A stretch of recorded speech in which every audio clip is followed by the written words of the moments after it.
4장 영적 선물 제1권 예언의 선물은 유대인들의 통치 기간에 교회 안에 나타났으나 그 치리 기간이 끝나갈 무렵에 교회가 부패한 상태에 있었으므로 수세기 동안 이 선물이 나타나지 않다가 메시아의 초림 바로 직전에 다시 주어졌다. 침례 요한의 아버지 사가랴는 성령의 충만함을 입어 예언하였고 의롭고 경건하여 이스라엘의 위로를 기다리던 사람 시므온은 성령의 감동으로 성전에 들어가 예수에 대하여 이방을 비추는 빛이요 주의 백성 이스라엘의 영광이라고 예언하였으며 안나라 하는 여 선지자는 예루살렘의 구속됨을 바라는 모든 사람에게 그분에 대하여 말하였다. 또 하나님의 택하심을 입은 가장 위대한 선지자 침례 요한은 세상 죄를 지고 가는 하나님의 어린 양을 이스라엘 사람들에게 소개하기 위하여 택함을 받았다. 기독교 시대는 성령의 부어주심으로 시작되었고 다양한 영적 은사가 신자들 중에 나타났다. 이것들은 매우 풍성하였으므로 바울이 고린도에 있는 교회에 성령의 나타남은 그것으로 모든 사람에게 유익을 주기 위함이라고 편지하였는데 이 말은 많은 사람들이 적용한 것과 같이 세상에 있는 모든 사람을 뜻하는 것이 아니고 교회 안에 있는 각 사람을 가리켰다. 큰 배도가 있은 후에는 이러한 은사들이 거의 나타나지 않았는데 이것이 바로 그리스도인이라고 공언하는 자들이 영적 은사는 초대 교회에만 국한되었다고 믿는 이유인 것이다. 그러나 은사들이 그친 것은 교회의 불신과 과오 때문이 아닌가. 하나님의 백성들이 진정 하나님의 계명과 예수 그리스도의 믿음을 선포하고 초대교회 당시의 믿음과 활동을 회복한다면 늦은 비가 그 은사들을 다시 불러일으키지 않겠는가? 이렇게 유추해보면 우리는 분명히 그것을 기대할 수 있을 것이다. 유대인 시대의 배도에도 불구하고 그것은 열려졌고 하나님의 성령의 특별한 계시로 종결지어졌다. 기독교 시대의 은사를 전에 부어주신 것과 비교해볼 때 달의 희미한 빛에 대하여 햇빛과 같이 더 밝은 영광으로 시작된다. 그런데 이제 그것이 흑암으로 끝나리라고는 생각할 수 없다. 하나님의 성령의 특별한 역사가 그리스도의 초림을 위하여 필요했듯이 재림을 위하여 그 필요가 더욱 절실하지 않겠는가? 특히 마지막 시대의 위기는 전대미문의 것이며 거짓 선지자들이 큰 기사와 이적으로 할 수만 있으면 택한 자들까지도 미혹하려고 하는 이 때에 그것이 더욱더 필요하지 않겠는가? 성경에도 다음과 같은 말씀이 있다. 또 가라사대 너희는 온 천하에 다니며 만민에게 복음을 전파하라. 믿고 침례를 받는 사람은 구원을 얻을 것이요 믿지 않는 사람은 정죄를 받으리라. 믿는 자들에게는 이런 표적이 따르리니 곧 저희가 내 이름으로 귀신을 쫓아내며 새 방언을 말하며 뱀을 집으며 무슨 독을 마실지라도 해를 받지 아니하며 병든 사람에게 손을 얹은즉 나으리라 하시더라. 캠프벨 역에는 믿는 자들에게는 이와 같이 기적적인 능력이 따르리니로 되어 있다. 이러한 선물들은 사도들에게만 제한된 것이 아니라 모든 믿는 자들에게 주어졌다. 누가 그것을 소유할 것인가? 모든 믿는 자들이 소유할 것이다. 얼마 동안 가질 것인가? 시간에 제한이 없다. 이 약속은 복음 전파에 대한 위대한 사명과 함께 마지막 시대에 사는 신자들에게까지 미친다. 그러므로 이 도움은 사도들과 그들의 전도를 통하여 믿은 자들에게만 약속된 것으로 그들이 사명을 완수하고 복음을 확립시켰을 때 그 은사는 그 시대와 함께 끝났다고 하는 것은 잘못된 생각이다. 과연 그 위대한 사명이 그 세대에만 국한되는 것이었는지 알아보자. 마태복음 28장 19절 20절에 보면 그러므로 너희는 가서 모든 족속으로 제자를 삼아 아버지와 아들과 성령의 이름으로 침례를 주고 내가 너희에게 분부한 모든 것을 가르쳐 지키게 하라. 볼지어다 내가 세상 끝날까지 너희와 항상 함께 있으리라 하시니라 고 기록되어 있다. 여기에 세상 끝날까지 너희와 항상 함께 있으리라 고 약속하신 것을 볼 때 복음 전파의 사명이 초대 교회에만 국한된 것이 아님을 분명히 알 수 있다. 그는 땅끝까지 어느 곳에서나 그들 곧 사도들과 함께 하겠다고 말씀하시지 않으시고 이 세상 끝 혹은 그 시대의 마지막 날까지 항상 너희와 함께 하리라고 말씀하셨다. 여기서 시대란 유대인의 시대를 의미하는 것이 아니다. 그것은 유대인 시대는 십자가에서 이미 끝났기 때문이다. 그러므로 초대교회 당시와 같은 복음의 신조와 전도에는 항상 그와 같은 영적인 도움이 수반될 것이다. 사도들의 사명은 기독교 시대에 속하며 모든 기독교 시대를 포함한다. 따라서 그 은사는 배도 때문에 그쳤는데 초대교회의 믿음과 행사가 다시 소생함에 따라 재생할 것이다. 고린도전서 12장 28절에서 하나님께서는 교회 중에 특별한 영적 은사를 주셨다고 하였다. 그분이 영적 은사를 폐하셨다는 성경상의 근거가 없는 이상 우리는 그 은사들이 계속 존재하도록 뜻하셨음을 확실히 알 수 있다. 그러면 그것들이 폐지되었다는 증거가 어디에 있는가? 유대인의 안식일이 폐지되고 그리스도인의 안식일이 세워졌다고 기록된 장, 즉 죄의 오묘와 죄의 사람에 관해 기록한 사도행전에서 찾아볼 수 있다. 그러나 반대자들은 아래와 같은 성경절에 은사들이 그쳤다는 증거가 있다고 주장한다. 사랑은 언제까지든지 떨어지지 아니하나 예언도 패하고 방언도 그치고 지식도 패하리라. 우리가 부분적으로 알고 부분적으로 예언하나 온전한 것이 올 때에는 부분적으로 하던 것이 패하리라. 내가 어렸을 때에는 말하는 것이 어린아이와 같고 깨닫는 것이 어린아이와 같고 생각하는 것이 어린아이와 같다가 장성한 사람이 되어서는 어린아이의 일을 버렸노라. 우리가 이제는 거울로 보는 것 같이 희미하나 그때는 얼굴과 얼굴을 대하여 볼 것이요 이제는 내가 부분적으로 아나 그때에는 주께서 나를 아신 것 같이 내가 온전히 알리라. 그런즉 믿음, 소망, 사랑 이 세 가지는 항상 있을 것인데 고린도전서 13장 8절에서 13절. 이 성경절들은 영적 은사들뿐 아니라 믿음과 소망도 그칠 것을 예언하고 있다. 그러나 언제 그것들이 그칠 것인가? 우리는 아직도 소망이 훌륭한 결실을 맺고 믿음을 보게 되며 기도가 찬양으로 변할 때를 바라고 있다. 그것들은 온전한 것이 올 때에는 폐지될 것인데 그때에는 더 이상 거울로 보는 것 같이 희미하게 보지 않을 것이요 대면하여 볼 것이다. 온전하게 되어 온전히 알게 될 그날은 아직 이르지 않았다. 죄인이 장성한 사람이 되면 기록된 대로 초기 교회들의 예언과 방언과 지식 그리고 또 믿음, 소망, 사랑과 같은 어린아이의 일을 버리게 되는 것은 사실이다. 그러나 이 구절들 가운데서 소망을 완전히 성취하시기까지, 즉 이 불완전한 상태에서 나타난 어떠한 최고의 영적인 권능과 지식이라도 무색하게 할 탁월한 불멸의 상태의 영광이 이를 때까지 하나님께서 당신의 교회에 주신 은사들을 폐지하시기로 의도하셨다는 근거를 전혀 찾아볼 수 없다. 또 디모데후서 3장 16절에도 몇 가지 은사에 관한 기록이 있어서 그것이 지난 일에 불과하다는 평을 들을 만하게 되어 있다. 그러나 만일 바울이 성경은 하나님의 사람으로 온전케 하며 모든 선한 일을 행하기에 온전케 하려 함이라고 기록할 때 영감에 의한 다른 기별이 필요 없었다면 그는 왜 바로 그 순간에 성경에다 추가하여 기록하고 있었는가? 적어도 그 문장을 끝내자마자 펜을 놓았어야 하지 않겠는가? 그리고 사도 요한은 왜 30년 후에 계시록을 기록하였는가? 이 책에도 영적인 은사들이 폐지되었다는 증거로 인용되는 또 다른 성경절들이 있다.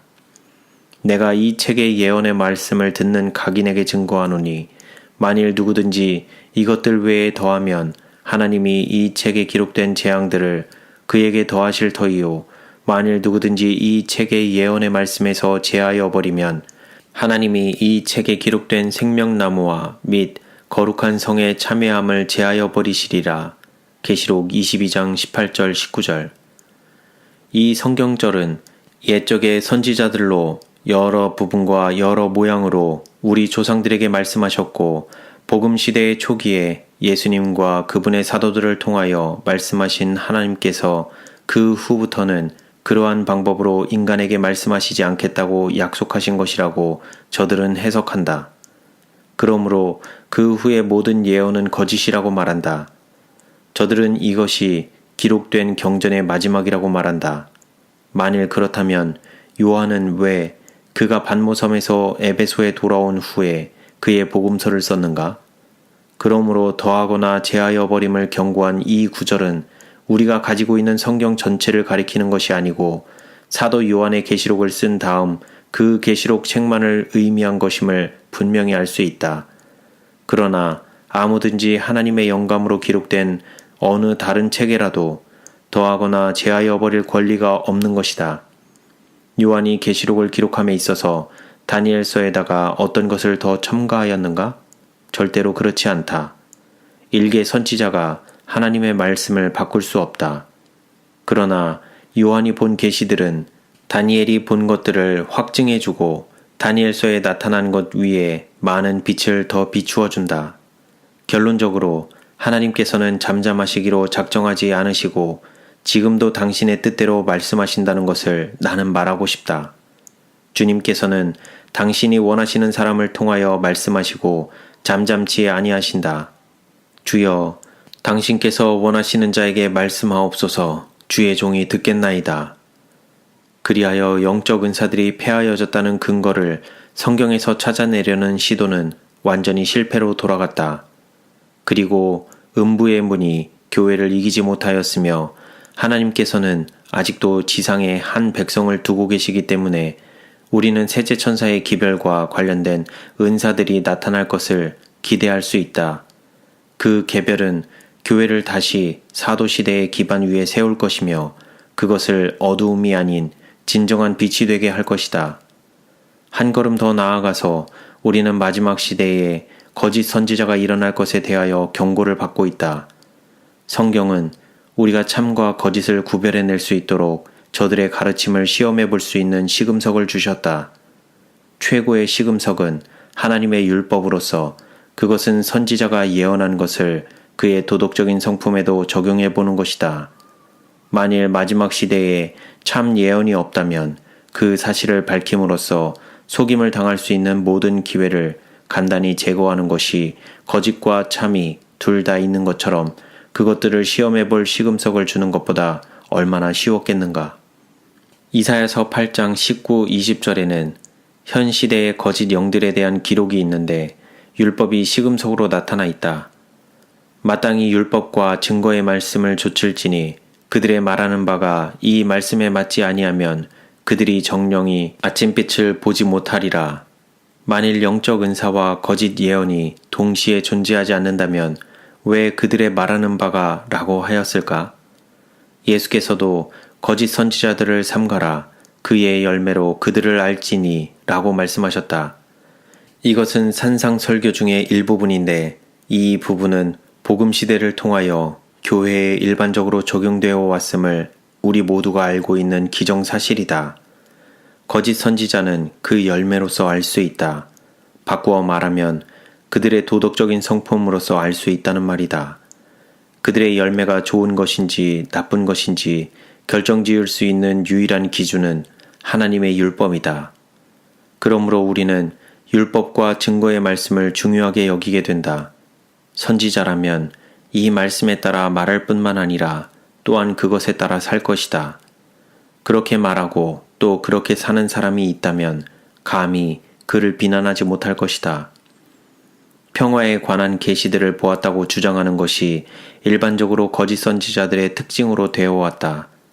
저들이 평안하다, 안전하다고 말할 때 갑자기 저들에게 멸망이 닥친다. 진실한 사람들은 담대하게 죄를 견책하며 다가오는 진노를 사실대로 경고할 것이다. 성경 말씀이 선언하는 명백하고도 절대적인 말씀에 부합되지 않는 예언은 일체 거부하여야 한다. 우리 주님께서도 당신의 재림의 광경에 대하여 제자들에게 경고하실 때 저들에게 그같이 가르치셨다. 예수께서 제자들이 보는 앞에서 하늘로 올라가실 때 저들 가운데서 올리우신 이 예수는 하늘로 가심을 본 그대로 오시리라고 천사들이 분명하게 말했다. 예수께서 마지막 시대에 있을 거짓 선지자들에 대하여 경고하실 때 이 사실에 대하여 다음과 같이 말씀하셨다. 사람들이 너희에게 말하되 보라 그리스도가 광야에 있다 하여도 나가지 말고 보라 골방에 있다 하여도 믿지 말라. 이 점에 관한 모든 참된 예언은 그가 만인이 볼 수 있게 하늘로부터 내려오실 것을 인정할 것이다. 그때에 참 선지자가 하나도 없을 것이 확실하다면 예수께서 왜 그때의 모든 예언을 다 거부하라고 말씀하시지 않으셨는가? 그가 혹은 사도로, 혹은 선지자로, 혹은 복음 전하는 자로, 혹은 목사와 교사로 주셨으니 이는 성도를 온전케 하며 봉사의 일을 하게 하며 그리스도의 몸을 세우려 하심이라. 우리가 다 하나님의 아들을 믿는 것과 아는 일에 하나가 되어 온전한 사람을 이루어 그리스도의 장성한 분량이 충만한 데까지 이르리니 우리는 이 성경절에서 그리스도께서 승천하실 때 그들에게 은사를 주셨음을 알 수 있다. 이 은사들 중에는 사도, 선지자, 전도자, 목사와 교사가 열거되어 있다. 저들을 세우신 목적은 연합과 지식에 있어서 성도들을 온전케 하기 위함이다. 오늘날 목사와 교사라고 공언하는 자들 중에 어떤 이들은 이 은사를 주신 목적이 1800년 전에 완전히 성취되었으므로 그 후로는 당연히 끝난 것이라고 주장한다. 그러면 왜 저들은 목사 또는 교사라는 명칭을 떼어버리지 않는가? 만일 선지자의 사명이 초대교회에만 국한되었다면 전도자 그리고 그 밖의 모든 사람들의 사명도 그랬어야 할 것이다. 이제 이 문제에 관하여 잠깐 생각하여 보기로 하자. 이 모든 은사들은 성도를 연합시키고 지식과 정신에 있어서 성도들을 온전케 하기 위하여 주어졌다. 이러한 역량으로 초대교회는 당시 연합하는 기쁨을 누렸다. 믿는 무리가 한마음 한뜻이 되었다. 그리고 큰 권능으로 주 예수의 부활을 증거하여 무리가 큰 은혜를 얻었다고 했는데 그것은 이와 같은 연합의 당연한 결과인 것 같다. 오늘날 그러한 연합이 얼마나 절실히 요구되고 있는가? 그러나 분열과 파괴를 수반한 배도의 영향으로 교회의 아름다움이 깨어져 버렸다. 그 결과 교회는 분열과 무질서를 초래하였다. 오늘날과 같이 기독교계의 신앙이 그처럼 잡다성을 띈 적은 일찍이 없었다. 만일 초대교회의 연합을 유지하는 데 은사들이 필요했다면 연합을 소생시켜야 할 지금이야말로 얼마나 그것이 더 필요하겠는가. 그리고 마지막 시대에 교회의 연합을 회복하는 것이 하나님의 뜻이라는 사실을 여러 가지 예언들을 보아 분명하게 알 수 있다. 우리는 주님께서 시온을 다시 일으키실 때를 파수꾼들이 대면하여 보게 될 것이라는 보증을 갖고 있다. 또한 마지막 때에 지혜 있는 자들은 깨닫게 될 것이다. 이 일이 달성될 때 하나님께서 지혜롭게 여기시는 모든 자들은 믿음의 연합을 가져올 것이다. 그 이유는 바르게 깨달은 자들은 모두 다 같은 것을 깨달아야 할 필요가 있기 때문이다. 그런데 바로 이러한 연합을 위하여 주신 은사들을 제외시킨다면 무엇으로 이러한 연합을 이룰 수 있겠는가? 이렇게 생각해 볼 때 여기에 예언된 교회의 완전한 상태는 미래에 일어날 일임이 확실하다. 따라서 이 은사들은 아직 그 목적을 이루지 못했음을 알 수 있다. 에베소 교인들에게 보낸 이 서한은 기원 후 64년, 즉 바울이 준비된 헌금을 가지고 출발할 때가 가까이 이르렀다고 디모데에게 편지를 써 보내기 약 2년 전에 기록한 것이다. 바울은 데살로니가에 보낸 그의 둘째 서한에서 불법의 비밀이 이미 활동했다고 써 보내기 10년 전이었기 때문에 배도의 씨가 교회 안에서 활동하고 있던 때이다. 잔인한 이리가 막 들어오려 하고 있었다. 그들은 양을 아끼지 않을 것이다. 그때 교회는 말씀에 나타난 대로 연합해서 완전을 향하여 앞으로 나아가려 하지 않고 당파와 분열로 찢겨질 위험에 처해 있었다. 사도 바울은 이것을 알았다. 그러므로 그는 배도 너머에 있는 하나님의 남은 무리가 모일 때를 바라보았음이 틀림없다. 그래서 그는 우리가 믿는 것과 아는 일에 하나가 되어 충만한 데까지 이르리니 라고 썼다. 그러므로 교회 안에 나타났던 이 은사들은 아직 그 시기가 이르지 않고 있는 것이다. 성령을 소멸치 말며 멸시치 말고 범사에 헤아려 좋은 것을 취하라. 이 서안에서 사도는 주님께서 재림하실 것에 대한 이야기를 소개하고 있다. 그는 그때에 주의 날이 임박했음에도 불구하고 평안하다 안전하다고 말하다가 멸망이 밤의 도적같이 불시에 임함으로 없어지게 될 믿지 않는 세상의 상태를 묘사하고 있다. 그 다음에 그는 이 사실에 비추어 교회가 깨어 근신해야 할 것을 권면하고 있다. 이 권면들 가운데 우리가 인용한 바 성령을 소멸치 말며 등등의 구절이 들어있다. 어떤 이들은 이 세 구절들이 의미상 각각 완전히 독립되어 있다고 생각하는지 모르나 이 구절들은 그 나열되어 있는 순서대로 자연스럽게 연결되는 것이다. 성령을 소멸한 사람은 합당한 성령의 열매인 예언을 멸시하게 될 것이다. 내가 내 신을 만민에게 부어주리니 너희 자녀들이 장래일을 말할 것이며 범사에 헤아려 한 표현은 여기에선 문제점인 예언에만 국한된 것이다. 우리는 하나님께서 그의 말씀 가운데 주신 시금석으로 영들을 시험해 보아야 한다. 오늘날 영적 기만과 거짓 예언들이 범람하고 있는 이 때에 이 구절은 특별히 여기에 적용되는 것임을 알 수 있다. 그런데 여기서 사도가 범사를 다 배제하라고 말하지 않고 범사에 헤아려 좋은 것을 취하라고 말했음을 유의하라. 그 후에 내가 내 신을 만민에게 부어주리니 너희 자녀들이 장래일을 말할 것이며 너희 늙은이는 꿈을 꾸며 너희 젊은이는 이상을 볼 것이며 그때에 내가 또 내 신으로 남종과 여종에게 부어줄 것이며 내가 이적을 하늘과 땅에 베풀리니 곧 피와 불과 연기 기둥이라. 여호와의 크고 두려운 날이 이르기 전에 해가 어두워지고 달이 핏빛같이 변하려니와 누구든지 여호와의 이름을 부르는 자는 구원을 얻으리니 이는 나 여호와의 말대로 시온산과 예루살렘에서 피할 자가 있을 것이미요 남은 자 중에 나 여호와의 부름을 받을 자가 있을 것임이니라. 요엘 2장 28절에서 32절. 말세에 성령이 강림하실 것에 대해 언급하고 있는 요엘서의 이 예언은 복음을 전파하기 시작한 초기에 완전히 성취되지는 않았다.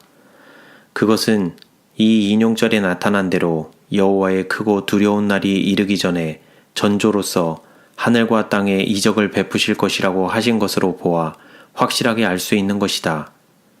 우리가 그 이적들을 보았을지라도 그 두려운 날은 아직 이르지 않았다. 온 복음 시대를 마지막 때라고 부를 수 있을는지 모르나 마지막 때란 지난 1800년 동안만 가리킨다고 말하는 것은 당치도 않은 말이다. 그 마지막 시대는 주의 날, 즉 하나님의 남은 백성들이 구원받을 때까지 미친다. 그것은 시온산과 예루살렘에서 피할 자가 있을 것이미요 남은 자 중에 나 여호와의 부름을 받을 자가 있을 것이기 때문이다.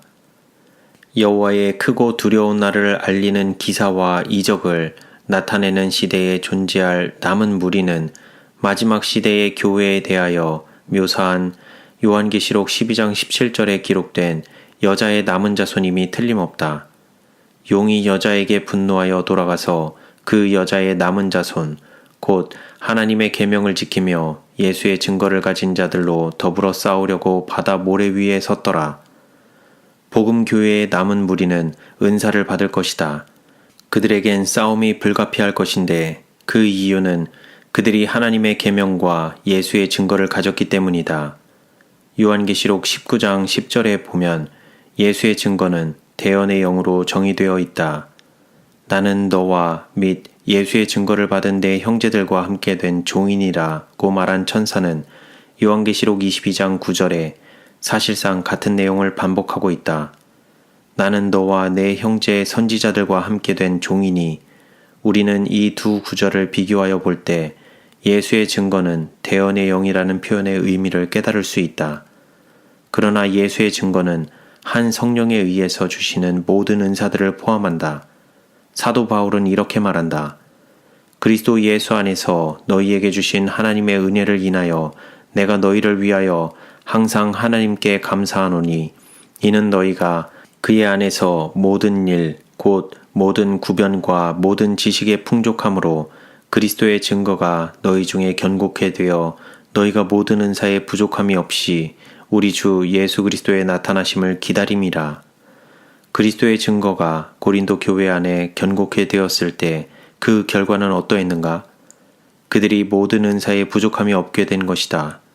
그렇다면 우리는 남은 무리가 예수의 증거를 확신하게 될 때 그들은 모든 은사에 부족함이 없이 우리 주 예수 그리스도의 나타나심을 기다리게 된다는 결론을 내릴 수 있지 않겠는가?